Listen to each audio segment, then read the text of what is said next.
Hi hello welcome to our channel. నేను మీసిరి. ఇప్పుడు మీరు వినబోయే కథ లీలావతి. స్కిప్ చేయకుండా కథను చూడండి, మీకు బాగా నచ్చుతుంది. లీలావతి పార్ట్ 9. రౌడివి నువ్వు, దూరం జరుగు అని అరిచాను నేను. రా అనో ఒరే అనో అనేద్దాం అనుకున్నాను, కానీ తను ఎదురుగా అనలేకపోతున్నాను. మొదటిసారి వీడి వల్ల భయం అంటే ఏంటో తెలిసింది నాకు. జరుగు అన్నాను నేను. కదిలితేగా మహానుభావుడు నవ్వుకుంటూ దూరం జరిగాడు. హే, బుద్ధుందా నీకు? అమ్మాయిలతో ఎలా బిహేవ్ చేయాలో తెలీదా అని గట్టిగా అరిచాను. ఇంకోసారి గనక అరిచావు అంటే లిప్ లాక్ ఇచ్చేస్తా, నీ ఇష్టమిక అన్నాడు కళ్ళెగరేస్తూ. దెబ్బకి నోటి మీద చేతులు అడ్డు పెట్టుకున్నాను. ఏడు మొహం పెట్టుకుని, ఎందుకు నన్ను ఏడిపిస్తున్నావు అన్నాను. నోటి మీద చేతులు మాత్రం తీయలేదు. హైనస్, భలే ముద్దొస్తున్నావు తెలుసా అని అడిగాడు. హైనస్ అని మనసులో అనుకుని ఏంటా అని తెగ చించేశా. తెలిస్తే కదా నాకు, తెలియలేదు. నా ముఖం మీద చేతులాడించాడు నేను ఎంతకీ పలక్కపోవడంతో. ఓయ్, ఈ లోకంలోనే ఉన్నావు అని అడిగాడు. ముందు దారి ఇస్తే నేను వెళ్తా విసుగ్గా చూశాను తన వంక. అందరూ గ్రౌండ్లో ఉన్నారు, నువ్వు క్లాస్ రూమ్కి వెళ్ళి ఏం చేస్తావు అని అడిగాడు రౌద్ర. అంట్లు తోముకుంటా. మీకు అవసరమా? గయ్యమన్నాను నేను. అరే అరవకు హైనస్, నాకు నచ్చదు అన్నాడతను. అబ్బా, ముందు దారివ్వండి అని అసహనంగా కళ్ళు మూసుకున్నాను. తన ఊపిరి నా మొహానికి వెచ్చగా తగిలింది. చప్పున కళ్ళు తెరిచాను. తన ముఖానికి నా ముఖానికి కొంచెం కూడా గ్యాప్ లేదు. ఏం చేస్తున్నారు? ఎలాగో మాటలు కూడబలుక్కొని అడిగాను. నోట్లో నుంచి మాట అయితే శబ్దం రాలేదు. నా పెదవులు మాత్రమే కదిలే. నాకు అర్థమైంది. తనంత దగ్గరగా ఉండేసరికి బిగుసుకుపోవడం తప్ప ఏమీ చేయలేకపోతున్నాను నేను. నువ్వలా కళ్ళు మూసావు అనుకో, ముద్దు పెట్టేస్తాను. ప్లీజ్, నా ముందెప్పుడూ అలా కళ్ళు మూసుకుని ఉండకు అని గుసగుసగా అన్నాడు. భయం ప్లస్ కంగారుతో తల అడ్డదిడ్డంగా ఊపేశాను నేను. నవ్వుకుని దూరం జరిగాడు నాకు. ఎందుకు నా మీద ఇంత పగ పెట్టేశారు అన్నాను కోపంగా. కాస్త దూరంగానే ఉంటేనే మాటలు కోటలు దాటుతాయి నీకు, దగ్గరగా ఉంటేనే కరెక్ట్ అన్నాడు రాక్షసుడు. సారీ ఇక మాట్లాడను. టక్కున చేత్తో నోటిని మూసివేశాను. గుడ్ గర్ల్ అని నవ్వాడు. నువ్వు మాత్రం వెరీ వెరీ వెరీ బ్యాడ్ రాక్షసుడు, రౌడీవి లోపలే తిట్టుకున్నాను అతన్ని. ఇలాగే మెయింటైన్ చేయి. బయటకు అలాగే తిట్టలేదు కదా, లోపల తిట్టేసుకో. మళ్ళీ నవ్వాడు. కన్నింగ్ ఫెలా, ఆడుకుంటున్నాడు నాతో. నాకు టైం రావాలి, చెప్తా వీటి పని. కోపంగా అతని వైపు చూస్తూ అనుకున్నాను మనసులోనే. నువ్వు చూడ్డం తప్ప చేసేది ఏమీ లేదులే అని మరోసారి కన్నింగ్ నవ్వాడు. ఛీ, మనసులో కూడా తిట్టుకొనివ్వడు. ఎలారా బ్రతికేది నాయనా, ఇప్పుడే విరక్తి వచ్చేసింది నాకు. సార్ ప్లీజ్ సార్, నన్ను వెళ్ళనివ్వండి సార్ అని రిక్వెస్ట్ చేస్తూ అడిగాను. హైనస్, వెళ్ళి చేసేదేముంది, కాసేపు ఉండొచ్చు కదా అన్నాడు నా వైపే చూస్తూ. ఎందుకుండాలరా దుష్టుడా, దుర్మార్గుడా, వెళ్ళనివ్వరా నన్ను అని మనసులో ఇలా తిట్టుకోవడం మించి బయటికి మాత్రం ఏం చేయలేకపోతున్నాను. రౌద్ర, ఏం చేస్తున్నావు అక్కడ? త్వరగా రా, గేమ్ స్టార్ట్ అయింది. ఎవరో పిలిచారు తనని. నా ముందు నుంచి పక్కకు జరిగాడు. అక్కడికి వచ్చిన రౌడీ ఫ్రెండ్ మమ్మల్ని అలా చూసి షాక్ అయ్యాడు. వస్తున్నాను పదా అన్నాడు తన ఫ్రెండ్ వైపు చూస్తూ. ఆశ్చర్యంగానే తల ఊపి వెళ్ళిపోయాడు అతను. బాగా తిట్టాలి, కొట్టాలి అని ఉంది నాకు ఈ రాక్షసుని. ఏమంటే నాకేం చుట్టుకుంటుందని భయంతో మౌనంగా ఉండిపోయాను. రేయ్, ఆగరా ఆగు అరుస్తున్నాను నేను అతను వెంపటి పడుతూ. బాబోయ్, నేనాగను. భయంగా నా వైపు చూసి ముందుకు పరిగెడుతున్నాడు రౌడీ. ఆగలేదు అనుకో, నా చేతిలో చస్తావ్ అని కత్తి తీసుకుని వెంటపడుతున్నాను నేను అతనికి. లిల్లీ తల్లి, నన్నేం చేయొద్దు, నీ వైపు కూడా చూడను కాక చూడను. ఈ జన్మలో నా ముఖం చూపించను, నన్ను వదిలే అని పరుగు పెడుతూ అన్నాడు. నా చేతిలో ఉన్న కత్తిని కసిదీరా చూసి, దొరికిపోయావు అని పీటీ ఉష రేంజ్లో పరిగెత్తి ఒక్క అంగల అతని షర్టు పట్టుకుని, నన్ను ఇంత టార్చర్ చేస్తావా, చంపేస్తా నిన్ను, చంపేస్తా అని తన కడుపులో కత్తిని దింపి బయటకు తీసి మళ్ళీ దింపి బయటకు తీసి మళ్ళీ దింపి తనవి తీరా పొడి చేశా. అప్పుడు నా కోపం చల్లారింది. హాయిగా నవ్వుకున్నాను. నేను నా ఊహల్లో ఉండగా నా చెంప మీద చురుక్కుమంది. ఊహల్లో నుంచి వాస్తవంలోకి వచ్చానని అర్థమైంది. ఈడియట్ కొడుతున్నాడు కూడా నన్ను. అబ్బా, ఆ కల్లో ఎంత బాగుంది. వీణ్ణి చంపేశాను ఆ కల్లో. ఓయ్ పాప, కలలు కన్నది చాలే. ఇవాళ క్లాసులు ఏమీ లేవు, తిన్నగా ఇంటికి పో. లేకపోతే గ్రౌండ్లో ఫుట్బాల్ ఆడుతున్నావు, వస్తావా? నవ్వాడు రాక్షసుడు. ఇప్పటి వరకు నాతో ఆడుకున్నది చాలేదా? మళ్ళీ గ్రౌండ్లో కూడా ఆడాలా? ఆడుకోవడం తప్ప ఏమీ తెలీదా? బయటికి అందామనుకొని అంత సీన్ లేదులే మనకి అని లోపలే మింగేశా. ఓయ్, మాట్లాడవేం అని అడిగాడు. ఎక్కడ మాట్లాడినిస్తున్నావురా బాబు? ఆగిపోయిన రేడియోలా ఉండే నా నోరు సౌండ్ లేని డబ్బా టీవీలా మార్చేశావు అని అనుకున్నాను. ఓయ్, నిన్నే అని అడిగాడు మళ్ళీ. వెళ్తాను సార్ అన్నాను నేను. సరే పో తిన్నగా అని నవ్వి వెళ్ళిపోయాడు మహానుభావుడు.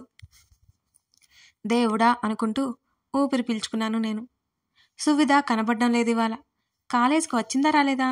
ఇవాళ క్లాస్ ఏమీ జరగవని తెలియక అనవసరంగా వచ్చి ఈ మహానుభావుడి దగ్గర ఇరుక్కుపోయాను. సువిధ నెంబర్ తీసుకోవడం మర్చిపోయా. ఇంతకీ ఎక్కడ ఉందో తను? వెతుక్కుంటూ కాలేజ్ ఆవరణలోకి వచ్చేశాను. గ్రౌండ్ నుంచి వస్తూ కనిపించింది సువిధ. హాయ్ అన్నది దూరం నుంచే చెయ్యూపుతూ. నేను కూడా నవ్వి చేతులూపాను. తను నా దగ్గరికి వచ్చింది. ముందు నీ ఫోన్ నెంబర్ ఇవ్వు అన్నాను నేను. తీసుకో అని నంబర్ చెప్పి నవ్వింది సువిధ. ఓయ్, నవ్వెందుకు వస్తుంది నీకు అని అడిగాను నేను. ఇప్పుడు నెంబర్ అడుగుతుంటే నవ్వరా మరి అని అంది సువిధ. సరే, ఎప్పుడో ఒకప్పుడు అడిగాను కదా అన్నాను మూతి ముడుచుకొని. భలే ఉన్నావు లిల్లీ, నా బుగ్గలాగింది సువిధ. ఐస్ చేకో, బోర్ కొడుతుంది, ఇంటికి వెళ్ళిపోదామా అని అడిగాను నేను. పద, ఇద్దరం కాలేజ్ బయటకు వచ్చేసాం. ఎదురుగా ఉన్న ఐస్ క్రీమ్ షాప్లోకి దూరం. అంటే లోపలికి వెళ్ళి సెటిల్ అయ్యామన్నమాట.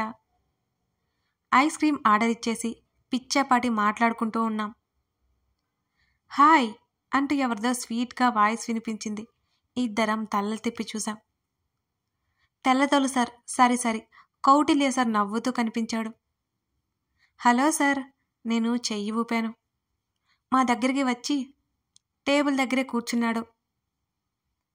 గ్రౌండ్లో గేమ్ జరుగుతుంటే మీరేంటి ఇలా బయటకొచ్చేశారు అని అడిగాను నేను. గేమ్ ఆగిపోయింది అన్నాడు కౌటిల్య సార్. ఆగిపోయిందా, ఎందుకు అని అడిగాను నేను అయోమయంగా. చిన్న గొడవైంది, అవన్నీ మామూలే కౌటిల్య సార్ అన్నాడు. సువిధ వైపు చూశాను. క్వశ్చన్ మార్క్ ఫేస్ పెట్టుకుని మా ఇద్దరిని మార్చి మార్చి చూస్తోంది తను. ఏమైంది సువిధ అని అడిగాను నేను. సీనియర్స్ నీకెలా తెలుసు? జాయిన్ అయి 2 రోజుల కదా అయింది అని ఆశ్చర్యంగా చూస్తూ అడిగింది, చిన్నగా నాకు మాత్రమే వినిపించేలా.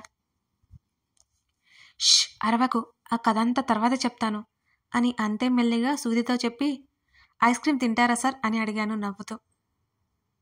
మీరు కూడా కావాలా? తీసుకొస్తాను అన్నాడు కౌటిల్య సార్.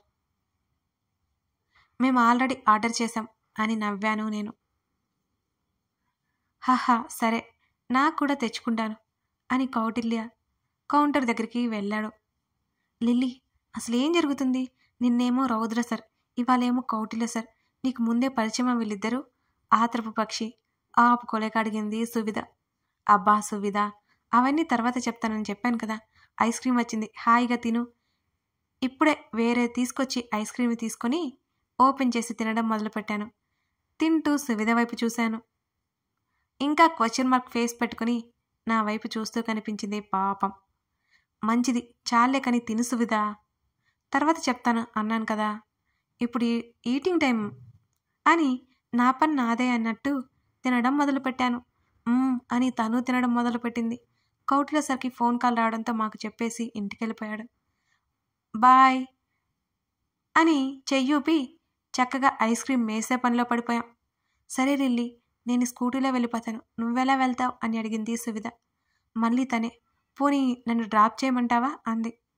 ఆల్రెడీ అప్పాకి కాల్ చేశాను, మా అన్నయ్య వస్తాను అన్నాడు. అప్పటి వరకు వెయిట్ చేస్తా, నో ప్రాబ్లం, నువ్వు వెళ్ళు అని తింటూ చెప్పాను. మరీ ఎక్కువగా తినకే, జలుబు చేస్తుంది సువిధ అంది. ఐరన్ బాడీ అమ్మ మనది, నో ప్రాబ్లం అన్నాను నేను. కాలర్ ఎగరేస్తూ. సరేలే జాగ్రత్త అని నవ్వింది. లిల్లీ, ఇక్కడ భయానికి భయం పుట్టిస్తుంది. నా గురించి ఏం దిగులు పడక్కర్లేదు, హాయిగా వెళ్ళు అన్నాను నేను. నవ్వి వెళ్ళిపోయింది సువిధ. పావుగంట గడిచింది. బోర్ కొట్టేసింది. ఫోన్ తీసా. మా చందుగాడు ఇంకా రాలేదని తెగ తిట్టేసుకున్నా. క్యాండీ క్రష్ ఆడడం మొదలుపెట్టాను. అంతలో నా ముందు చైర్లో ఎవరో ఒక వ్యక్తి కూర్చుని ఉన్నట్టు అనిపించింది. నా గేమ్ అయిపోయాక ఆరాంగా చూడొచ్చు అనుకుని గేమ్ కంటిన్యూ చేస్తూనే ఉన్నా. గేమ్ అయిన తర్వాత తలెత్తి చూసిన నాకు పెద్ద షాక్ తగిలింది. వచ్చేశాడు, అడుగో వచ్చేశాడు నా మొగుడు, చిచి నాకు యముడు వచ్చేశాడు అని అనుకున్నాను. హలో లీలావతి, నవ్వుతూ కళ్ళెగరేస్తూ అన్నాడు. నాకు చిర్రెత్తుకొచ్చింది. కోపం పీక్స్కి వెళ్ళిపోయింది.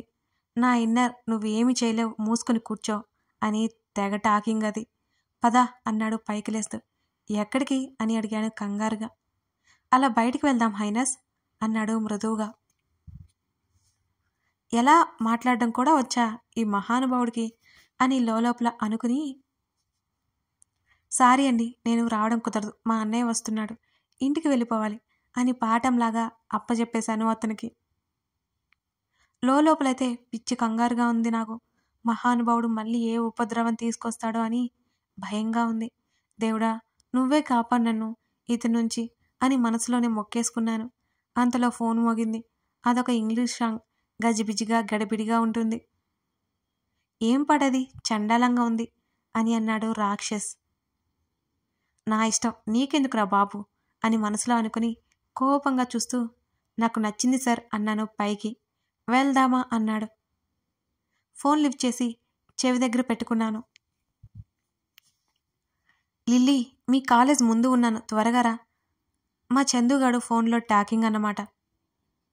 సార్ మా అన్నయ్య వచ్చాడు, వెళ్ళాలి అన్నాను నేను. పైకి లేచి ముందుకు నడిచాను. నా చేతిని గట్టిగా పట్టుకున్నాడు. సార్ ప్లీజ్ అన్నాను కంగారుగా. వదల్లేదు తను. ఒకవైపు చందు కాలింగు. ఏం చేయాలో తెలియలేదు నాకు. సార్ ప్లీజ్ బ్రతిమాలుతూ అన్నాను. మరి నాతో బయటికి ఎప్పుడు వస్తావు అని పదే అడుగుతూ టార్చర్ పెట్టేస్తున్నాడు ఈ రాక్షసుడు. టుమారో వస్తాను సార్, ప్లీజ్ వదలండి. అప్పటికి తప్పించుకోవడానికైతే అబద్ధం చెప్పేశాను అతనితో. ఇప్పుడైతే వెళ్ళు, రేపు మాత్రం ఖచ్చితంగా రావాలి అని చెప్పి చేతులు వదిలేశాడు. అదే అదనుగా బయటికి పరుగులంకించుకున్నాను నేను. వెళ్తూ ఒకసారి వెనక్కి తిరిగాను. నవ్వుతూ నన్నే చూస్తున్నాడు. చప్పున ముందుకు తిరిగి పరుగు పెట్టాను. కథ కొనసాగుతుంది. ఇంతకీ లిల్లీ అల్లరి, రౌద్ర అల్లరి, వీళ్ళ కథ ఎలా ఉంది? మీకు నచ్చిందా? నచ్చితే లైక్ చేయడం మర్చిపోకండి. దాదాపు 10K మెంబర్స్ చూస్తున్నారు. 1000 లైక్స్ కూడా రావట్లేదండి. ప్లీజ్ లైక్ చేయొచ్చు కదా. అలాగే కొత్త వాళ్ళు సబ్స్క్రైబ్ చేసుకోండి, సపోర్ట్ చేయండి.